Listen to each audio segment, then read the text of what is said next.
देखिए, कांग्रेस का प्रवृत्ति है खिसियानी बिल्ली खंभा नोचे। कांग्रेस के पास कोई काम नहीं है, जनाधार खो चुकी है, बिलप डूबता हुआ जहाज है कांग्रेस। और उनकी प्रवृत्ति है आप संवैधानिक संस्थाओं पे का अपमान करना, उसका दुरुपयोग करना, जैसे उनके नेता लोग आज से सदियों से करते आए हैं, उसी के अनुसार चलती है। और उसको लगता है कि जैसा मैं किया हूं वैसा ही बाकी लोग भी करेंगे, तो उसको ऐसा ही दिखता है जैसे वो करते आए हैं। आपको मैं याद दिलाता, ये लोग कांग्रेस के लोग जो हैं, आज SIR के मुद्दे पे आप चुनाव आयोग हो उसको कटघरे में खड़ा करेंगे, न ये सुप्रीम कोर्ट को मानेंगे, राम को काल्पनिक बना देंगे, सुप्रीम कोर्ट का कोई इनके लिए मायने नहीं है, पार्लियामेंट का विरोध करेंगे।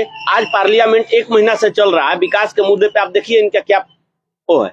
आप पार्लियामेंट में बैठिए, पार्लियामेंट में आप मुद्दा उठाइए, कहीं जनता से उनका तो जुड़े हुए विपक्ष के नेताओं को तो बोलने का मौका ही नहीं दिया जाता। अरे भाई, ये बैठते नहीं है। देखिए, यही ना है कि खिसियानी बिल्ली खंभा नोचने वाली इनका हाल है। आप देखिए, आप राजीव गांधी जी की, मैं इतिहास के पन्नों में ले जाता हूं, राजीव गांधी जी की 21 सितंबर को 91 को हत्या हुई।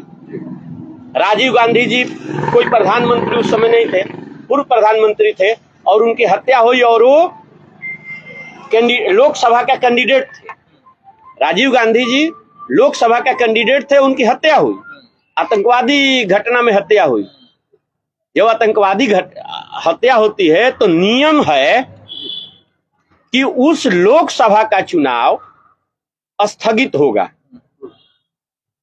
उस लोकसभा का चुनाव स्थगित करना है। एक चरण का चुनाव पूरे देश में हो चुका था, लेकिन इन कांग्रेस के लोगों को उस दिन अपमान किया, चुनाव आयोग पे दबाव डालकर चुनाव आयोग से पूरे देश में 21 दिनों के लिए चुनाव को रोकवा दिया। पूरे देश का चुनाव 21 दिन बंद हो गया, 22 दिन। उसके बाद ये लोग कलश यात्रा लेकर उनका घूमे, उसके बाद चुनाव हुआ। और वही आज ये बोल रहे हैं ना, वही तत्कालीन जो उस समय के चुनाव आयुक्त थे, वो महोदय 98 के चुनाव में हमारे राष्ट्रीय अध्यक्ष आडवाणी जी के खिलाफ कांग्रेस का प्रत्याशी बने।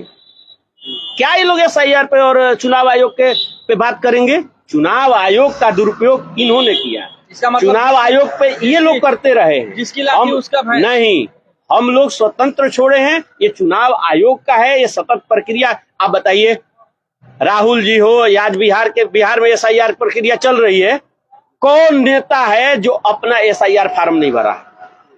अपने परिवार का अपना सारा भरा है। आप भी एक नागरिक है ना, आप भी किसी गांव से बिलोंग करते हैं, किसी वार्ड से बिलोंग करते हैं, क्या आप भरे हैं कि नहीं? आप यहाँ पे बताइए कितने लोगों ने नहीं भरा है? लेकिन राहुल, अरे दिक्कत किससे है? प्रूफ दे रहे हैं राहुल गांधी। प्रूफ कुछ नहीं दे रहे हैं। अपनी सरकार जहाँ बन गई है उस समय ठीक था, तो बोल रहे हैं कि नए वोटर आ रहे हैं और नए वोटर आएंगे नहीं। 30 लाख वोट थे 9 में, आज जब महाराष्ट्र में 6 महीना बाद चुनाव हुआ था 40 लाख हो गए। और इनकी सरकार उस समय बन गई थी UPA 2 में, उस समय गड़बड़ नहीं था। आपको इतनी सफाई देनी पड़ रही है, लेकिन हम नहीं दे रहे हैं। आपको नहीं लगता है कि ये अराजक तत्व हैं, इनका काम है अराजकता फैलाना, जनता को गुमराह करते हुए आए हैं, गुमराह करना। कतई कोई सच्चाई नहीं है। हाँ, इनको दर्द है रोहिंग्या का, इनको दर्द है बांग्लादेश से घुसपैठ करके आए।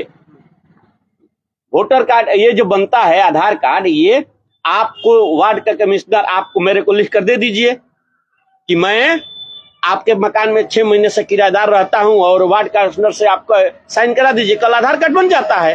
लेकिन अब तो उसके आधार पे आप वोट बनवा लीजिए। विपक्ष के नेताओं का कहना है कि बिहार में इस बार NDA सरकार बनने नहीं जा रही है, इसलिए बेईमानी पर आप लोग उतरे हुए हैं।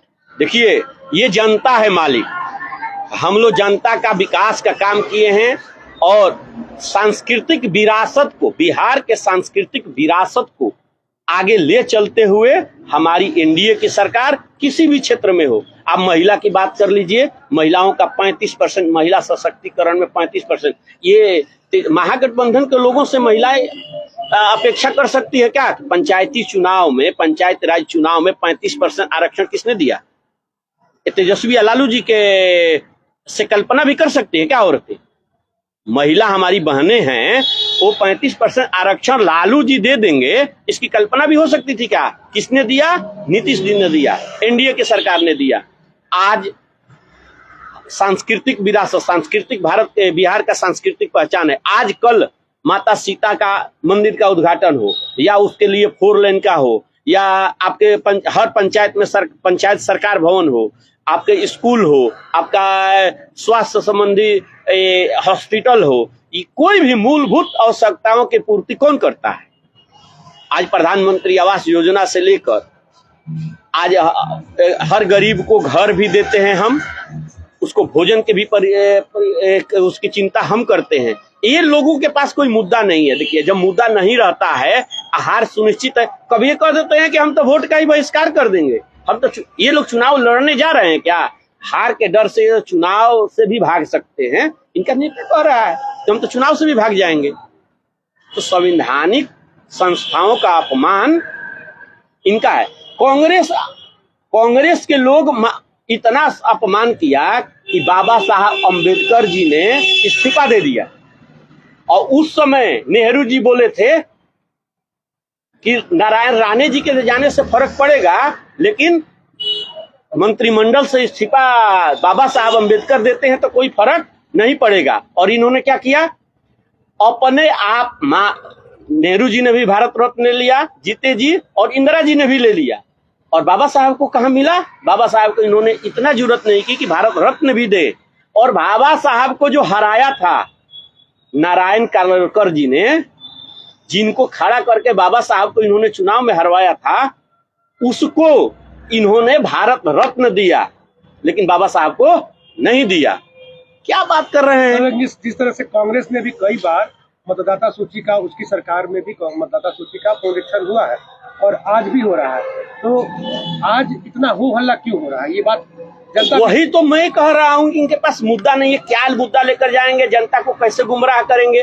पिछली चुनाव में ये लगे कहने कि सीएए लागू होगा, सारे मुसलमान को भाग जाए पड़ेगा, शेल्टर होम में सरकार डाल देगी, आपका पहचान, आपका खानदान पूछा जाएगा। कुछ हुआ? कितने मुसलमान यहाँ से चले गए? तो अब ये जो टूल किट है, इनका टूल किट, जो तथाकथित टूल किट है, राष्ट्र विरोधी हैं, ये लोग के पास कोई मुद्दा नहीं है, तो ये लोग करेंगे क्या? और क्या है? आप तो कई मंत्रियों के नजदीकी रहे हैं और संघ के भी काफी करीबी, संघ में बहुत समय दिया आपने। आपको क्या लगता है कि संवैधानिक संस्थाओं पे सरकार का नियंत्रण होता है? बिल्कुल नहीं होता है, और हमारे सरकार में स्वतंत्र हैं। ईडी का काम अपना कर रही है, कानून। आपने कहा कि कांग्रेस के समय ऐसा होता था। हाँ, कांग्रेस के लोग तो करते थे, प्रमाण है ना जी, आपको तो मैं प्रमाण दिया। ये संविधान से विरोध नहीं है क्या? नियम विरोध नहीं है क्या? यहाँ का पूर्व प्रधानमंत्री, जहाँ का कैंडिडेट पूर्व प्रधानमंत्री हो, वो कैंडिडेट थे ये, और किसी भी कैंडिडेट की किसी कारणवश मृत्यु हो जाती है, दुर्भाग्य से उनका आतंकवादी हत्या हुई आतंकवादी कारणों से, तो उस लोकसभा का चुनाव बाधित होता है।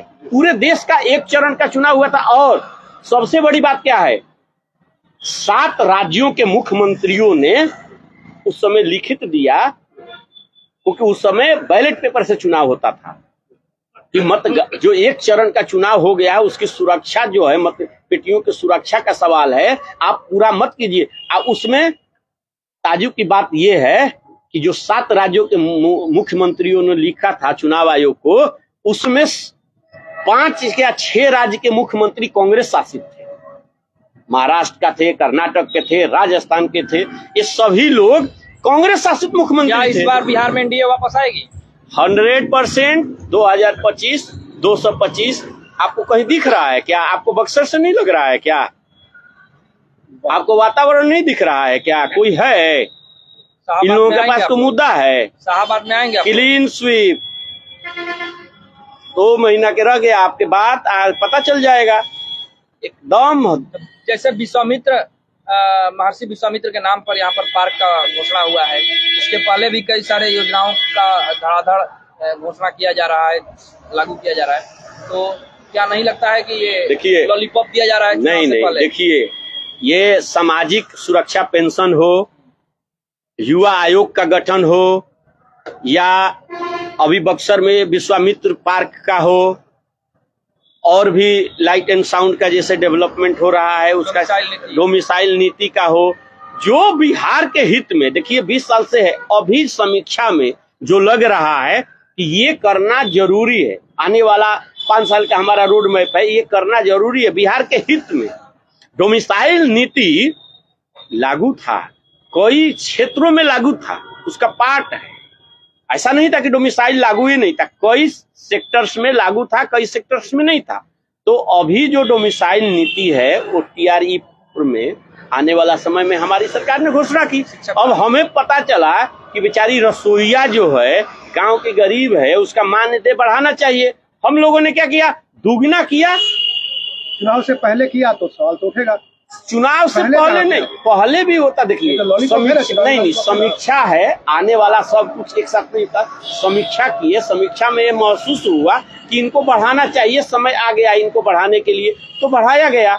ये लॉलीपॉप नहीं है, ये करके दिखाए। अभी आशा वर्करों का भी बढ़ाया है। कांग्रेस कह रही है कि आप तो 1100 ही किए पेंशन, हम आएंगे तो माई बहन मान योजना के तहत 2500 रुपया देंगे। जहां इनकी सरकार है वहां क्या किए आज तक इन्होंने, क्या किया? कांग्रेस से ऐसी उम्मीद कर सकते हैं ना, शिबू सोरेन जी वहां कर रहे हैं, कितना प्रभाव है, कितना उनको किस्त मिल रहा है, वो जाकर वहां पता कीजिए। यहाँ पे तो विकास करते हुए, सवर्णगणिक विकास करते हुए 125, जहाँ आवश्यकता हमें महसूस होती है कि देना चाहिए, फ्री की रबड़ी पे हम लोग डिपेंड नहीं करते हैं, लेकिन जहाँ लगता है कि इस वर्ग को ये देना जरूरी है वहां पे देंगे। और उसको देने से हम ऐसा भी व्यवस्था बनाते हैं कि हमारा विकास कार्य बाधित न हो। लेकिन बक्सर में बीजेपी कैसे वापस आएगी? बक्सर में तो पार्टी के अंदर खाने में बहुत पटक चल रहा है। और आप ही नहीं कहीं ना, सुपड़ा साफ है आपका पूरा साफ, पार्टी में भी आपका अंतरकलह चल रहा है। इस बात कौन कह रहा है अंतरकलह चल रहा है? जो है सोशल मीडिया पर भी चर्चा है। बिल्कुल नहीं, आप दिखाइए, पार्टी बिल्कुल एकजुट है। और मैं अभी भी कह रहा हूँ, पहले भी कह रहा हूँ कि जिसको भी टिकट मिलेगा यहाँ भारतीय जनता पार्टी के किसी कार्यकर्ता को मिलेगा और सभी लोग मिलकर उसको जिताएंगे। ये नैरेटिव सेट करता है विपक्ष। अभी तो आप ही के पार्टी में संगठन विस्तार के कड़ी में कई सारे लोगों को नए दायित्व दिए जा रहे हैं, उसमें आरोप लगने शुरू हो गए हैं कि पैसे लेकर के नए दायित्व। देखिए नहीं, बहुत बड़ा दल है और किसी को मिलता है, किसी को हमको भी कभी मिला था, उनको कभी मिला था, इस बार उसको मिला है, तो थोड़ा सा ये होता है कार्यकर्ताओं। नहीं, पैसा वैसा कुछ नहीं है, ऐसा मैं नहीं मानता हूँ। अब उनके पास जो बोल रहे हैं लोग, ठीक है, नहीं मिला है, आगे वाला उनको भी दायित्व कुछ मिल जाएगा। दायित्व आते रहता है, जाता रहता है, दायित्व का कोई मायने नहीं रखता है। दायित्व जो भी है वो अस्थायी नहीं होता है। किसी न किसी कार्यकर्ता, भारतीय जनता पार्टी ऐसा है कि जो कब किस कार्यकर्ता को कौन सा दायित्व दे देगी। इतना बड़ा परिवार है, सबको खुश रखना, सबको दायित्व क्या सीमित है, दायित्व तो सीमित है। कैंडिडेट बहुत हैं, तो उनमें से एक को ही मिलेगा, तो ऐसा नहीं है। कुछ नाराजगी क्षणिक होती है, मिल बैठकर भारतीय जनता पार्टी में सुलझा लिया जाएगा। वो लोग भी साथ हैं और उनको भी जिम्मेवारी मिल गई है। कि आपके पार्टी में लोग नाखुश हैं? बिल्कुल नहीं है। अभी आपने कहा जिसको दायित्व जाने से जिसको कष्ट हुआ होगा उसको अलग दायित्व दीजिए। काम से ही मतलब है ना, काम तो सबको मिलेगा। लेकिन जो बड़े पद हैं, जो प्रभावशाली पद है, अरे बड़े पद भाई एक है तो एक पे ही सबको नहीं ना दे देंगे। किसी न किसी लड़के पैसा पर कितना पर गया? नहीं, कोई नहीं, ये बिल्कुल निराधार है। और कोई बोला है तो बिल्कुल ही नासमझ है, ऐसा नहीं बोलना चाहिए। मैंने नहीं देखा, आपके माध्यम से मैं सुन रहा हूँ कि ऐसे लोग बोले हैं। आपके पार्टी के बहुत सारे प्रत्याशी, भावी प्रत्याशी जिनके पोस्टर्स लगे हुए हैं, 40 होंगे करीब, उससे भी अधिक हो सकते हैं। तो आपको नहीं लगता है कि जब एक व्यक्ति को टिकट मिलेगा तो ये सारे विरोध में आ जाएंगे? ऐसा है, कुछ लोग तो कह रहे हैं कि हम निर्दलीय चुनाव भी लड़ जाएंगे, लेकिन बिल्कुल नहीं, ऐसा नहीं होता है। भारतीय जनता पार्टी इतनी विश्व के सबसे बड़ी पार्टी है और एक बक्सर जैसा विधानसभा है, और इसको लगता है कि गठबंधन के क्रम में, गठबंधन की राजनीति है और गठबंधन में सीमित सीट पे हर पार्टी लड़ती है और उसमें शायद बक्सर एक लड़ेगी।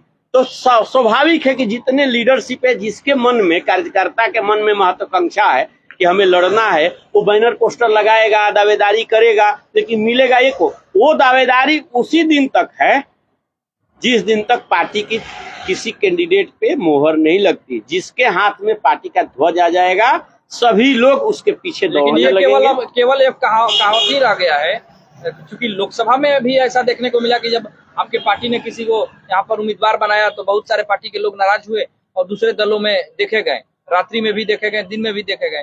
विधानसभा में भी ऐसी चर्चा है और तो सदर विधायक ने भी ये ऐलान कर दिया है कि दिन के उजाले में ही बीजेपी के जो संभावित कैंडिडेट हैं वो हमारे मदद करेंगे। ये बड़े भाई, जहां तक सदर विधायक की बात कर रहे हैं, बड़े भाई हैं, महाज्ञानी हैं, उन पे मैं पहले भी बोल चुका हूं। दूसरे के घरों में, जिसका घर खुद का शीशा का होता है ना, दूसरे के घर पे पत्थर नहीं मारते।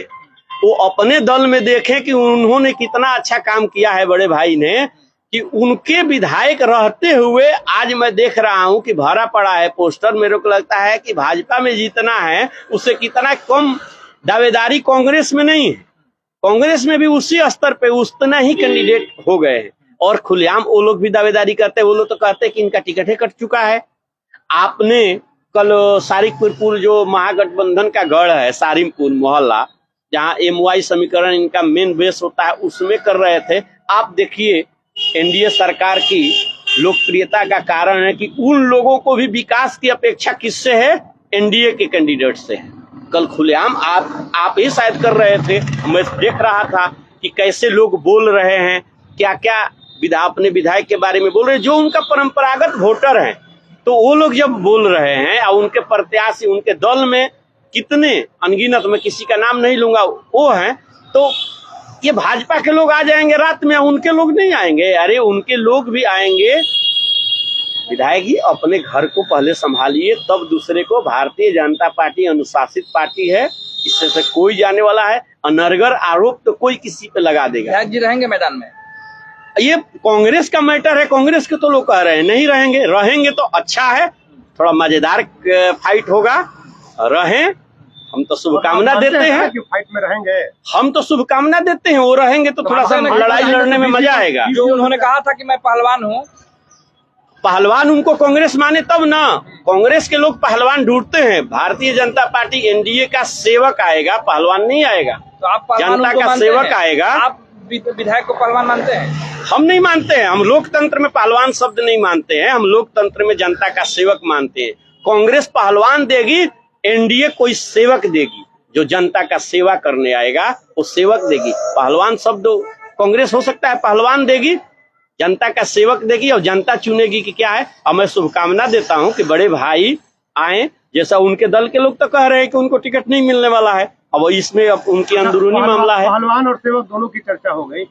आप ये बताइए, आप वरिष्ठ कार्यकर्ता है बीजेपी के, आपको क्या लगता है कि एक प्रत्याशी में कौन कौन से गुण होने चाहिए, किस तरह का प्रत्याशी होना चाहिए? देखिए, हमारे दल में जो होता है, 5 नाम होता है, 5 कर्म होता है। जो प्रत्याशी के 5 गुण होते हैं, वो प्रत्याशी को होना चाहिए। 5 गुण है दल का, वो लंबा विषय है, उस पर नहीं कह सकता। 5 कर्म पे प्रत्याशी को खरा उतरना चाहिए। तो पहला है पोस्टर लगाना। नहीं, देखिए पोस्टर वोस्टर लगाना अलग है।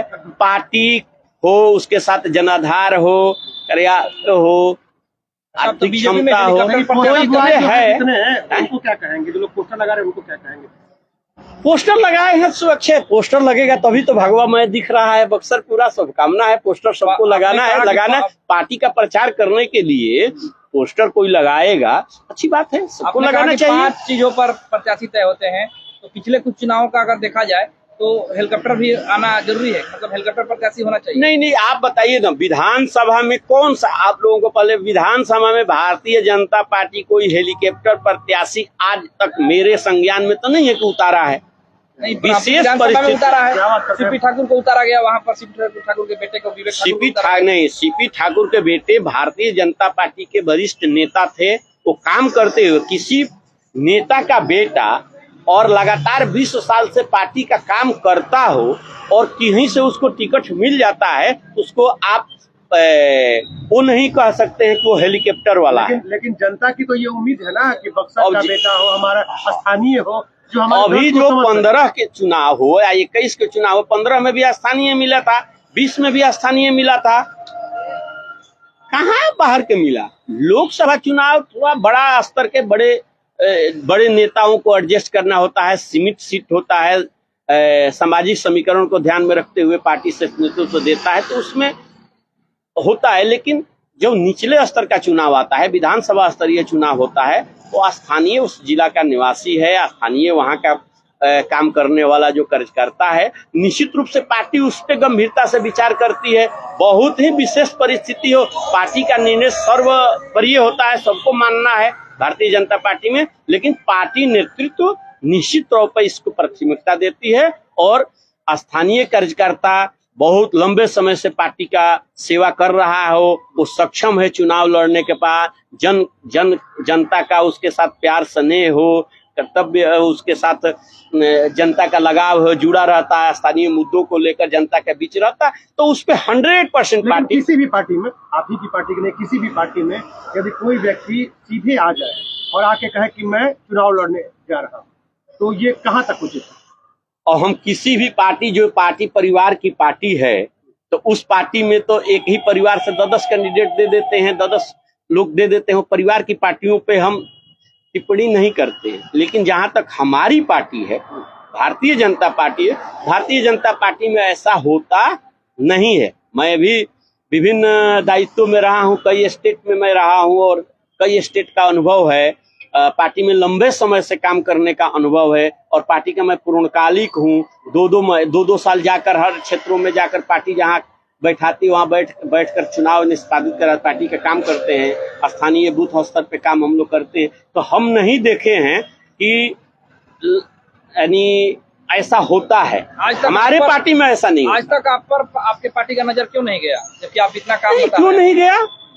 पार्टी काम लगाती है। आज मैं लंबे समय से पार्टी ने पूर्णकालिक प्रभारी बनाकर कहीं काम करती है। चुनाव लड़ा देना, अब विधायक बना देना सीमित है ना ये सीट, तो पार्टी का संगठन में काम करने वाले लोगों की भी जरूरत है। पार्टी को जब महसूस होगा, समय आएगा, तो जरूर पार्टी मौका देती है, और देते आई है और देगी। लेकिन सभी को चुनाव चाहेंगे कि विधायक बनकर के बक्सर का सेवा करें आप। पार्टी जो भी, भारतीय जनता पार्टी जो दायित्व देगी, जो आदेश देगी, हम लोग झोला लेकर तैयार रहते हैं 24 घंटा। और जो पार्टी का निर्णय होगा, उस निर्णय को सलाखों पे है, उस निर्णय को सहर्ष स्वीकार करते हुए और पार्टी को 100% अपना देकर, पार्टी के जो आदेश होता है उसकी पूर्ति करके पार्टी की झोली में काम करते हैं।